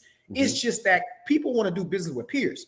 So we wouldn't get certain deals if I couldn't, we can meet at my office, and even now, even then, as a matter of fact, I had an office and memberships at co-working spaces, where we could, convene for different reasons, shoot content, whatever.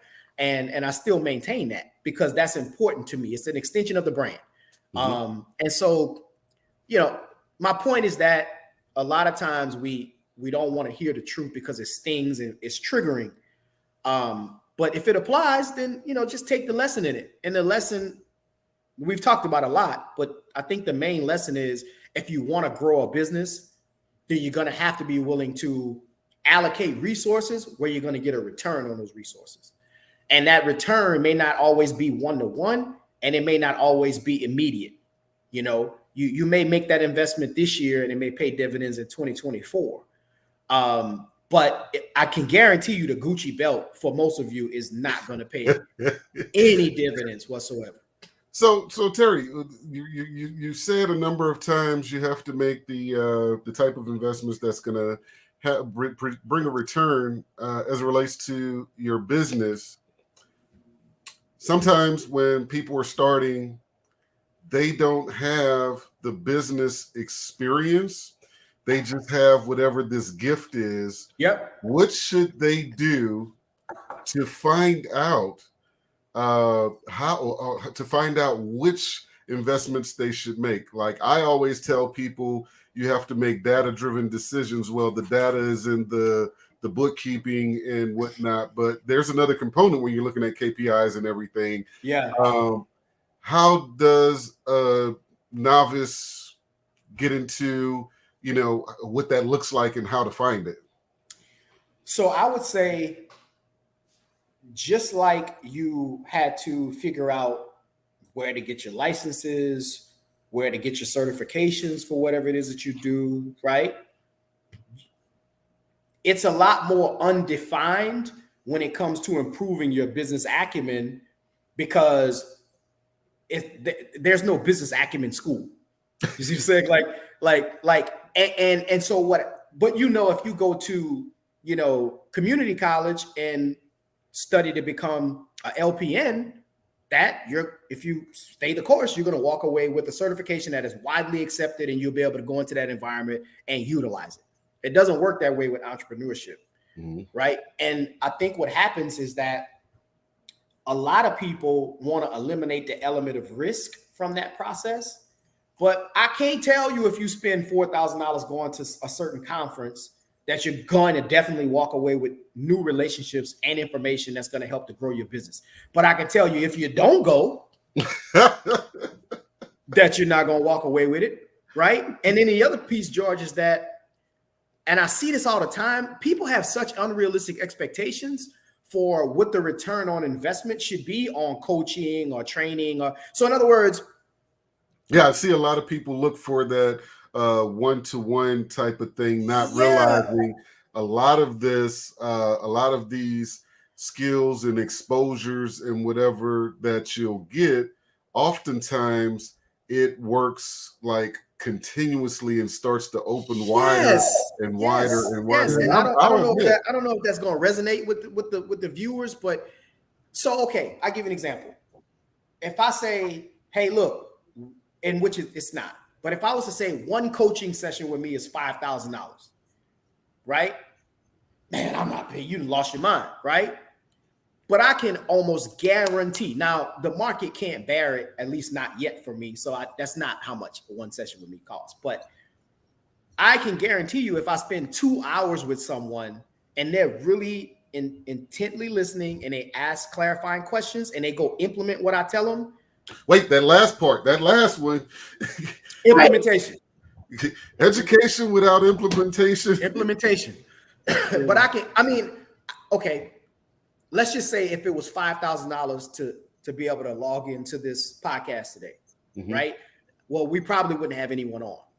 But the truth is, the information that we've given on this podcast, if someone reasonably implements it and they don't at least double their money, like if you do everything that we talked about right now, and let's just say your revenue in 2021 was $450,000, right? The probability that wouldn't grow to $460,000 as a result of what we said is slim and none.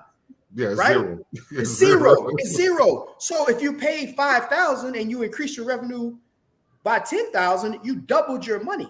But that's not what people want. They want to go to the coach and they want the coach to take them from $450,000 to $4.5 million.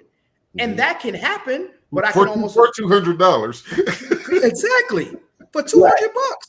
And the truth of the matter is that can happen, but you're gonna probably rock out with that coach for 2 or 3 years. The young lady that you mentioned backstage, I don't know if I should say her name or not. I'm gonna say her name. Oh yeah, that's my girl. Kimberly Fowler. Okay, like salt of the earth type person, like what you see is what you get, got it out the mud, and Kimberly only has one flaw. She's a Falcons fan. Other than that, she's gold. She's gold. But a lot of folks in that industry and quite honestly from that region, because we're Baton Rouge based. So, we got clients here in Louisiana, Texas, Georgia, and a few other states, but it's pretty much concentrated in that tri-state region. So since Kimberly came on board, a lot of tax professionals are seeing her growth and they're like, okay, well, I'm gonna go to whatever source that she was using to put some of this stuff in place. Well, here's what they're not willing to do. And I already said this publicly, so I'm going to repeat it. Kimberly has been investing with us $30,000 a year for 2 years in that education. So that $60,000, I know what it has yielded. So she's gotten like a 4x return on that, but she had to start by being willing. Oh, she held up the trophy at the conference for the $500,000 in revenue in the calendar year. There you go. All right, and I know where she was when we met, and so it was one of those situations where she is a dog at what she does. Like she knows the stuff like the back of her hand, and she can coach other people on how to grow it. But she's like, all right, I want to scale like for real. I want to build my personal brand. I want to have my courses. I want to have my coaching. I want conferences and all sort of stuff. And so she came to us. And so my point is that there are a lot of folks in the same space that she's in that may have comparable revenues or maybe even more that aren't willing to make that investment on an annual basis. They'll have to work harder, just kind of chasing their tail, killing what they eat or whatever the case may be. Absolutely. Now, again, it's all relative, right? So there are folks that do what we do where the same scope of work would have cost $100,000. I mean, I have to meet my market where they are. And so that, our price point is much less. But the point is that there are a lot of businesses that have the capacity to pay that, but they just can't wrap their brains around it. And I tell them all the time, I said, okay, if you were to, let's just take your business, just say that the contract CFO component. As soon as you say you want to hire a CFO of any type, at any level, there's a certain baseline price tag that comes with that.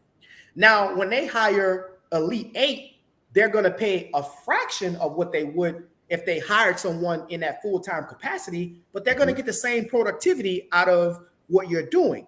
Correct. But it's hard to make someone understand, pay George $5,000 a month so you don't have to pay someone else $10,000 a month. You get the same amount of work done. And then when you get to the point where you can pay $10,000 a month, now you got all of the structure in place to where that person can come in and seamlessly work and you know what's going on. But that's a hard conversation to have in our communities, even with the folks that have it, unless you're talking about leads and social media follows. Now, if you talk about that, they'll spend it. I actually just had a similar conversation last night with a longtime client or what have you, where, we're just in an economy where prices on everything are increasing, you know, and so as such, so did ours have to or whatever. And it really took walking it backwards for them to, I'm not going to say understand, but reacclimate to the understanding of what the value really was. It's like, yeah, we can do this. But remember what that got you back then and how frustrating that was for you. You know, they're like, yeah, it has been a lot easier, you know. And that's one of those things where, again, kind of like making the investment, you know, you have to look at the simplest way to put it is hire your weaknesses, but at the same time, you have to have some understanding of what it is, or you don't even know what you're hiring. Right, because you still got to manage these people. Right. And you brought that up when we were talking backstage, and I want to touch on that before we get out of here, the importance of developing company culture and how that's done. Yeah. And again, so I'm going to say this again for the small business owners that are still watching. We an hour and a half or so into it. Do not think that this doesn't apply to you just because you only got a 2-man team or you're by yourself or you only got 5 employees and 3 of them are family.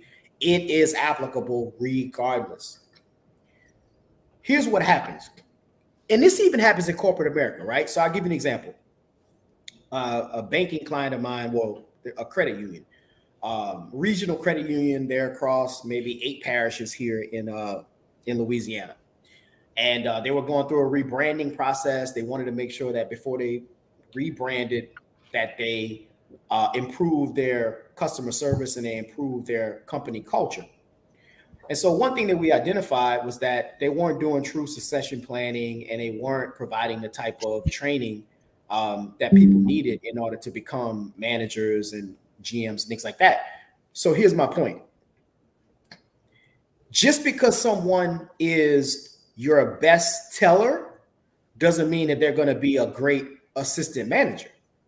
Those are 2 different skill sets, right? So they were very proficient at their job and everyone likes them. And then you say, well, let's promote Keisha to assistant manager. And then Keisha fails miserably because she doesn't have managerial and leadership skills. Entrepreneurs do the same thing because they promote themselves. Do you see what I'm trying to say? So you own a bakery and you are a monster at decorating these cakes. Can't nobody touch you. You just did a cake that looked like an Escalade and it looked like we could get it in the drive-in, right?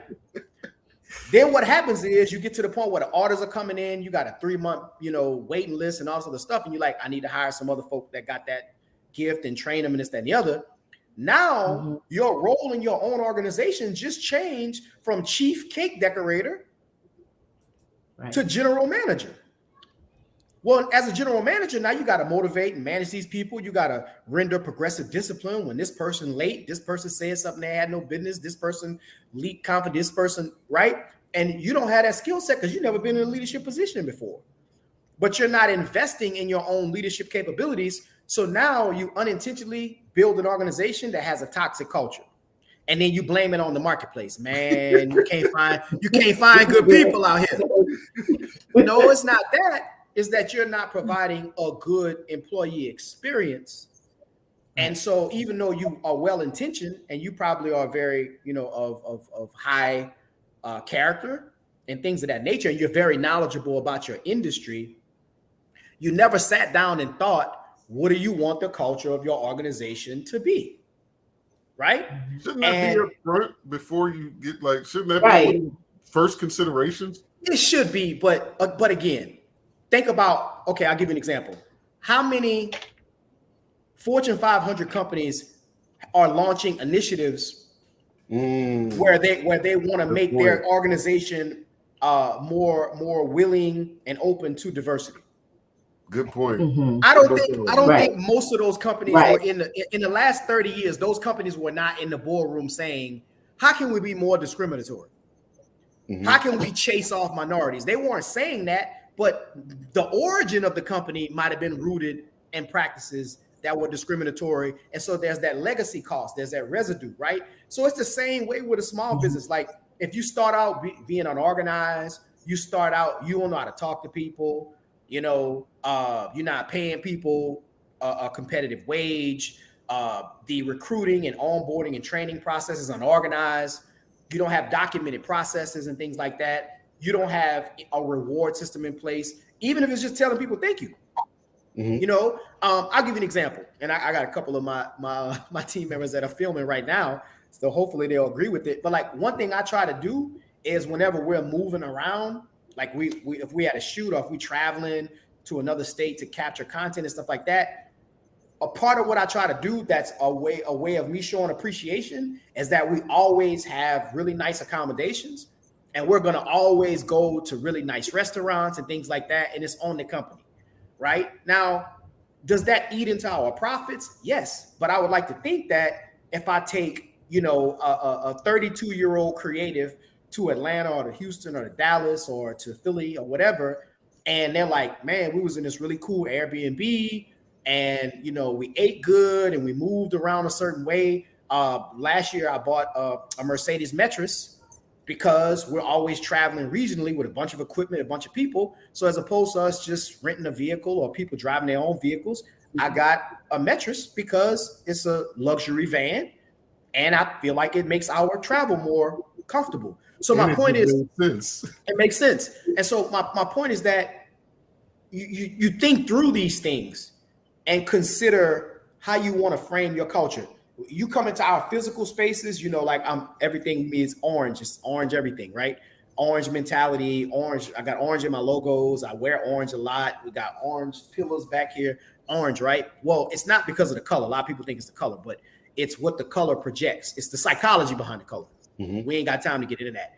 But my point is that when I think about my organization as a whole, I want to make sure that if you come to my office, you get that same experience that you see when you're consuming our social media content.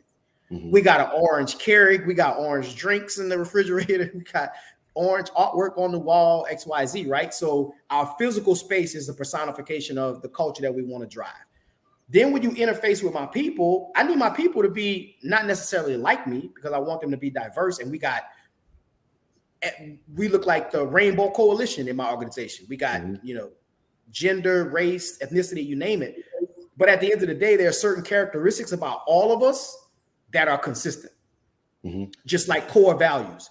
Well, I had to give some thought to that because sometimes I might have somebody in front of me that is more skilled, right, than the person to my left might be more skilled than the person to my right.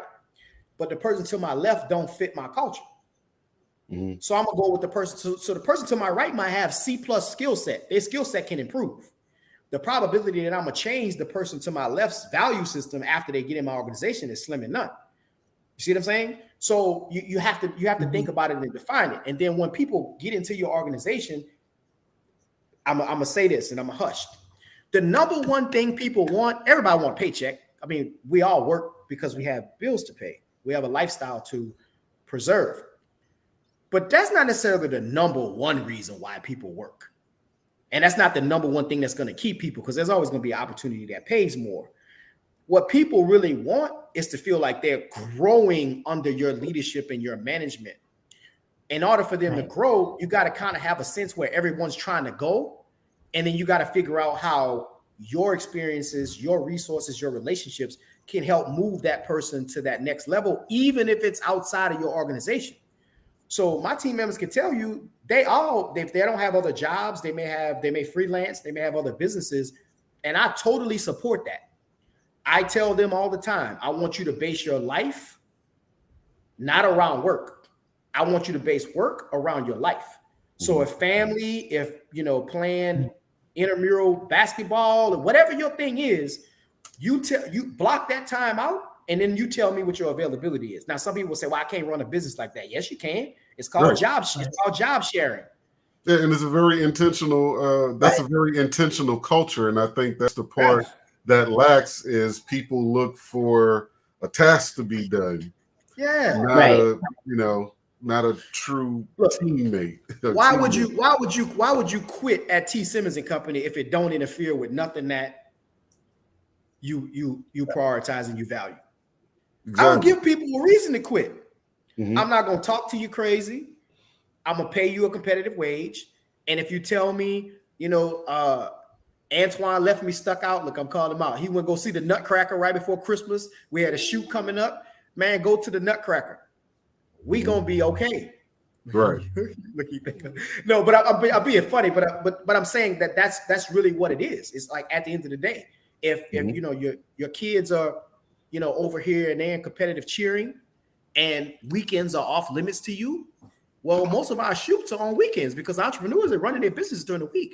But if you're talented and you fit my culture and all you got to give me is 17 hours a week, then I'm gonna meet you where you are. Right. I'm gonna meet you where you are. They got some people that can give me 17. They got other people that can give me 57. There are some people that's down to travel every time the van or the plane moves, and they got other people that's like, I don't do the travel. You know what I'm saying? You got some people that'll work from 5 a.m. to 4:30 p.m. and not a minute later. Then you got some people that's like, don't matter. We could be rocking out to 10 at night. We can start as early as you want to. People at different points in their lives. They raising families. Maybe they did the corporate America thing. They was done with the rat race. They focus on their family. And this provides them with the flexibility. But you got to think through that culture is what I'm saying. Compensation, appreciation, communication. And it's okay for it to evolve. You don't have to have it perfect at the beginning. Absolutely. The communication piece of it. If someone gets a written communication from our organization, they're probably not going to be able to tell who wrote it. Like we don't send out communication without addressing people by name, without proper punctuation. We don't put emojis in emails. We don't do that. We communicate in a very warm but professional manner. And, there's a certain structure to that.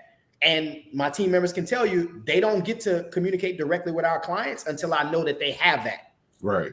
You see what I'm saying? Because, you're not going to respond to one of my clients. I've been working 5 years to build trust with this particular client, and you respond and tell about some okay, or, you ain't even called, you ain't saying good morning or whatever. Like, nah, we're not doing that. So, but that all goes back to culture, communication, our physical presence, how we dress. And again, it evolves. The pandemic kind of changed it a little bit. We used to be rocking out with suits and, button downs all the time and stuff like that. And now it's more athleisure wear. It's more business casual, but it's still on brand.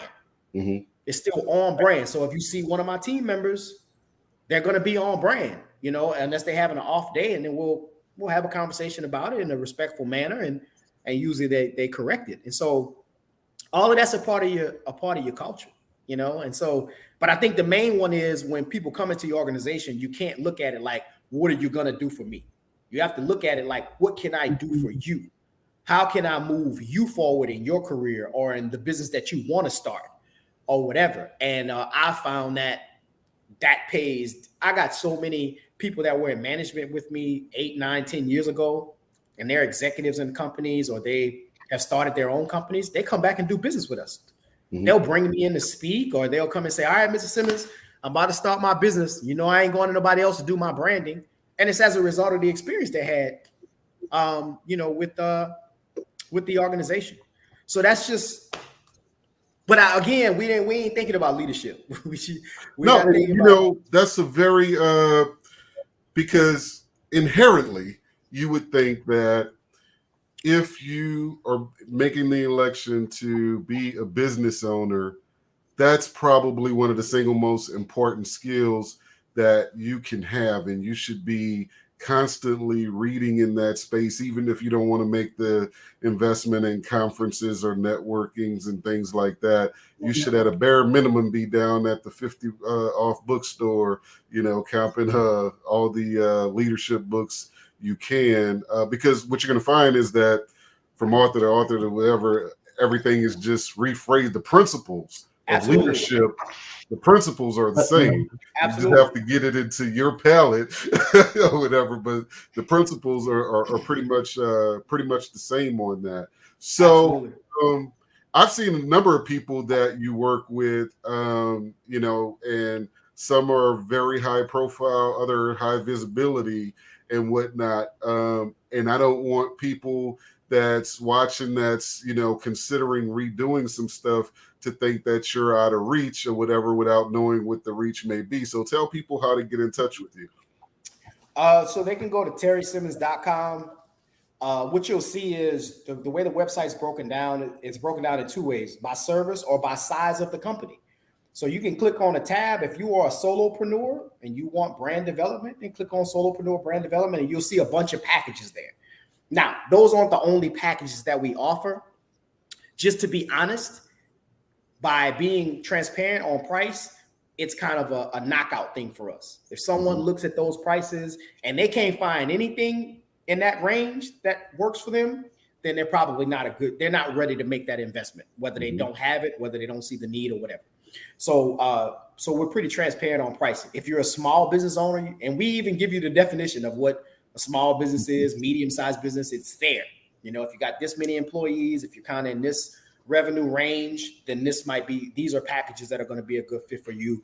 And then if it's a corporation, then we don't have any packages. That's all customized solutions. But the point is, regardless of what it is, whether it's systems integration, brand development, whether it's the HR stuff or whatever, it's all there. And it runs the spectrum. I have, companies that are early stage real estate company, early stage salon, whatever the case is. I mean, they might have came to us and spent $7 or $8 grand over the course of a year, and then there are companies that are much further along that spent 60 or 70 grand, right? Meaning small business owners. Then there are those corporations that we have long-term contracts with, more so on the training and workforce development side, that those are multi-year, 6-7 figure contracts. And I want to add this because I don't want anybody to get lost in the sauce on the package. I was on the website earlier before the show, actually, right when you popped in. That's where I was or what have you. So know this, you can go there and you can prioritize your right now. And that doesn't mean that's all you can do. You can have that relationship and work with Terry over a period of several years. Absolutely. Different packages. So I just wanted to put that out there. Absolutely. Absolutely. I have clients that have, so I'll give you an example. And again, I don't, if you notice, I put out a lot of content. I very seldomly talk about our clients. But from, again, Fortune 500 companies that are, one of our clients is probably the third largest employer in Louisiana. Then we have other small businesses where the owners are social media influencers. They got 6-figure followers and, they have a huge digital footprint. But I'm going to use one because I know she wouldn't mind. It'll give her some, hopefully somebody will go buy some clothes from her. But Chimes Boutique is a good example, like small business wise. When Tanika Morris is the owner, when she started working with us, I believe it was 2015 to 2016, she was maybe a year or so in. She might have had 7,000 or 8,000 followers on Instagram. She was trying to build up, her sales volume, really learning, her company. And she started at a certain level, at a certain price point. And as her business has grown, every now and then she might step away from us for 3 or 4 months, but then she'll come back and say, all right, I'm ready to take it to the next level. We've been able to work with her over the past couple of years on a few new initiatives that she's launched, new product lines, new brands. She launched a personal brand. She's about to launch another brand here in a second.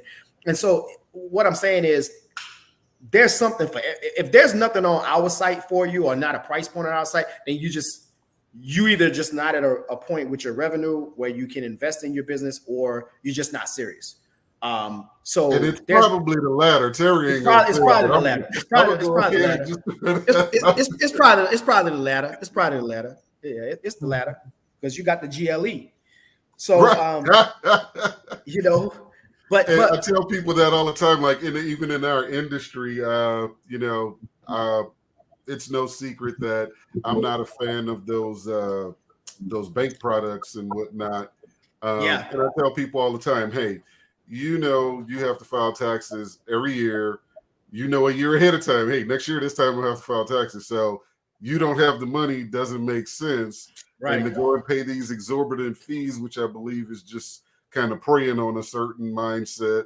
I don't think it's a good thing or whatever, but you have business owners or solopreneurs in this space that feel like if they don't offer that product, they can't win. And I'm like, no, you have to, one, change your paradigm shift and stop thinking with your pocket or whatever. And then two, you know, set the expectation, you know, like. So this is something a lot of people may not know. So back in 2004, I forged a partnership, which that partnership actually dissolved last year. But so we had a 17-year run with that business, but invested in what was a tax prep company that evolved into a full service accounting practice.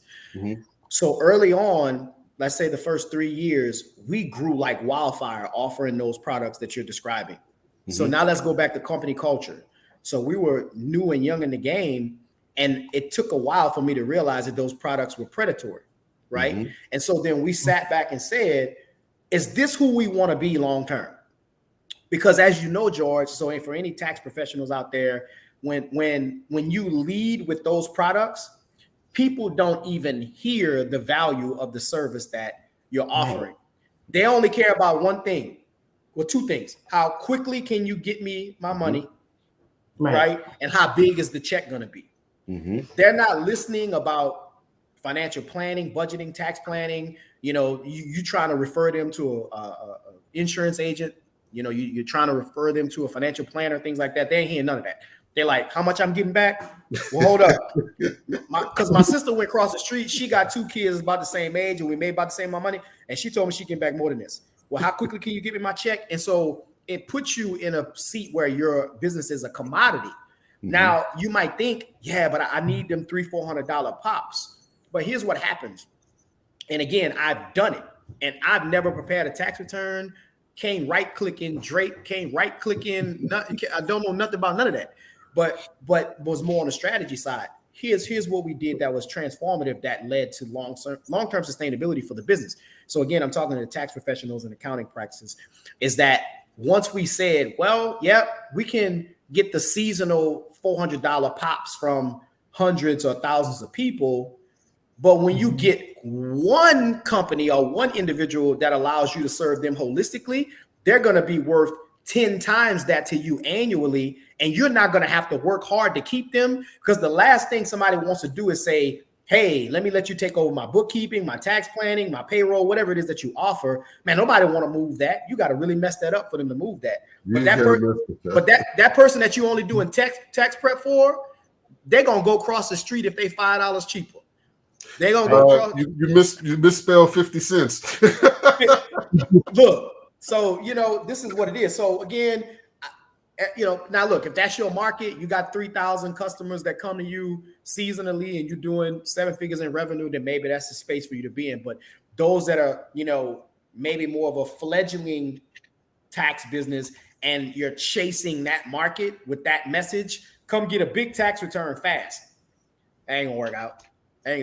That's not gonna work out for you. You're gonna have to think about. Let me reiterate right here, because y'all call me petty, but Terry said this, and he ain't never prepared a tax return, and he ran this business as a partnership for 17 years. And every time I'm in a colleague space and we're having this conversation, you know, there's a group of us that strictly just talk about, you know, education and strategy. You know, like I do over 100 hours of CE every year or whatever, because my mindset is get better at serving the customers. I don't want every customer. I have some colleagues that are doing, 11, 12, 1,500 returns between them and their staff or whatever. And the thought of that. Yeah. And the revenue on that is still only 400,000. Yeah, because after they finish with the overhead and everything, the payroll or whatever, and then you're done with the 400 pops, or you maybe are doing worse and, unjustly charging people $700-800 for something that should really be $400. Whereas I have a client that may have a boutique of services and it's 15, 20, 25 grand, and when I have 10 of those, I'm not working as hard as you. Right, exactly. Not managing as many personalities. Exactly. But again, what you said was, number one, you're willing to invest in your education, your team's education. Right. The second thing is that you have to think about, because if you're just preparing taxes, that's almost like throwing a party every year. You know what I mean? Like I like that. We're not going to use that. You know what I'm saying? Like it's like you got to get everybody all pumped up to show up and get dressed up to show up at your doorstep, because there's really nothing that you're uniquely qualified to do that someone else can't do. Because the barriers to entry on just becoming a tax professional, I mean, to go get an EFIN number, that the barrier is minimal. So, so the only way to separate yourself from that fray is to increase your education and to come with added value services that help people to improve their overall financial health in business and personally. And even if it's not services that you offer directly, if it's referral based, again, back when I was in that business, there were things that we would refer customers or third parties that we refer customers to. There was no direct financial benefit to the business, but it strengthened the relationship with that client. Yeah. And so for those tax professionals that are watching, I know, you got a lot of them that follow you and that value your opinion. That's what you need to be thinking about. Instead of thinking about how many tax returns you can do, you need to be thinking about how can you come with added value services. And it don't always have to be credit repair either, right? Because you watched this show before, Terry. I mean, because it's like, well, you're just kind of perpetuating the same problem, because people that need credit repair, right? Like, I'm not trying. Look, don't get me wrong. We had some $500,000 clients that needed credit repair. So I get it, but I'm saying you still going after a poverty-based mindset. You're gonna have to think about elevating it by bringing added value services that kind of target a different demographic. But then what you probably gonna have to do too is level up so that you can attract those clients, as well. But yeah, just trying to. And I see people, they're dumping into the market by the thousands every year. Where someone says, all right, I think I can, I know a lot of people, my family members trust me. Let me start a tax prep business. And it's like, you're going to be frustrated because it's oversaturated, and it's been oversaturated for decades. And the other part about that is the people you think are about to come to you, that's not the ones you're coming to. Nah, they're not coming to you. The last thing because that requires full disclosure. And most times the people that's closest to you, they don't want you all. They don't want you to know how they really doing or whatever. Nah, they don't want Sherry, I want to thank you for dropping in, man. You dropped some serious gems on everybody. I'm going to encourage anybody that's watching, share the video, but more importantly, reach out to Terry and his team. Go to the website, terrysimmons.com, and see some of the things that they have there that they can do for you. But I'm going to tell you, and Terry kind of said this indirectly, what I'm going to tell you is that sometimes an ROI doesn't look like income. It just saves on output. Sometimes the money you spend is going to save you from having to spend it again, because if you go cheap, when we say that consistently having excuses about participating, if you continue to do that, you're just not going to be able to transcend to that next level. So sometimes making an investment is not only going to save you money, but it's going to save you time and heartache, to get to where you want to go, to bring that vision into fruition. Now, for those of you that want to DIY at the School of Hard Knocks, that ain't for you. You could go to Hard Knocks University, get your DIY degree and everything. And I think the old saying was jack of all trades, master of none. To each his own. But if you want to take that shortcut, first go and get Sharita's budget book there and learn how to not only do a budget, but how to set one up and actually execute it. Then if you're looking at going into business, I will tell you this. Even if you don't hire him to execute services, it makes sense to sit down with Terry and get clarity about what things you should consider prior to going in.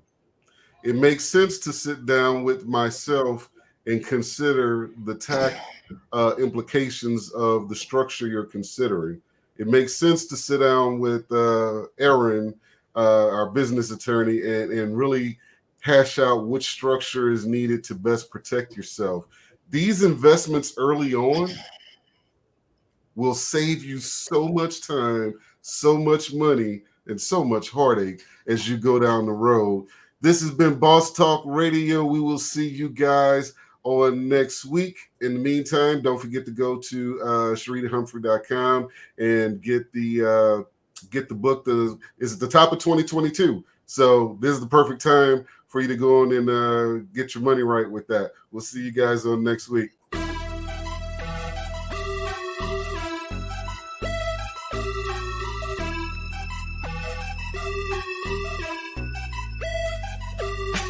Boss Talk Radio, keeping it real, yeah, that's for sure. I said a Boss Talk Radio, here for your needs, we'll crack the code. Need a boss, ooh, need a boss, ooh, need a boss, he's the boss, need a boss, need a boss.